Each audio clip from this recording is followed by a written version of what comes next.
Opiate use disorder is defined by the Diagnosis and Statistic Manual 5th edition as a problematic pattern of opiate use leading to clinically significant impairment or distress. The U.S. Census Bureau explains African American teen or adolescents are those of African descent between the ages of 12 and 18 years old.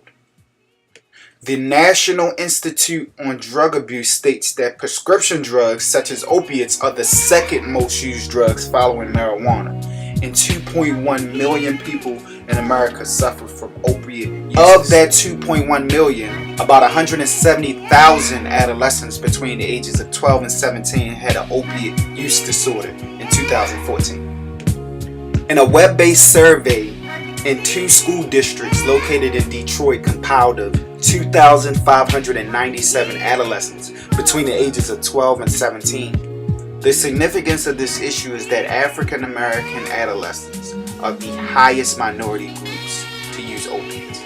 The study showed white adolescents being the highest at 65%, African Americans being at 29.5%, Asians were at 3.7%, Hispanics were at 1.3%, and Indians were at 0.5%. Some risk factors are risky sexual behavior, crime and delinquency, juvenile incarceration, a cycle of poverty, and even more unfortunate, death.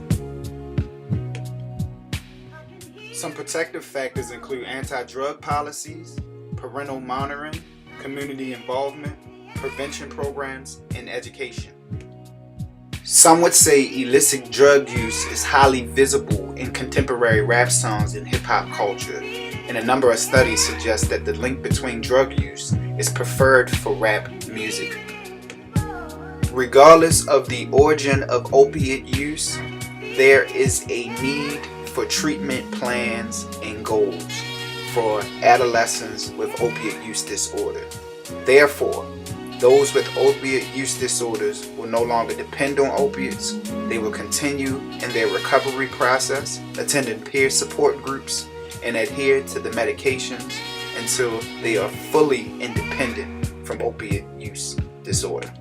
Some short-term goals for adolescents with opiate use disorder is to find a recovery sponsor or mentor, to restore positive relationships with self, community, and family, to discard all drug and alcohol-related items that will trigger relapse during recovery, commit to working on a strength each quarter during recovery.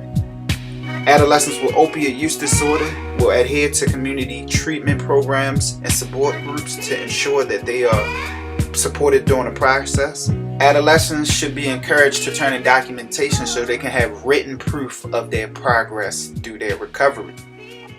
And lastly, attend drop-in sites as needed and make sure that adolescents communicate whenever they feel relapse occurring.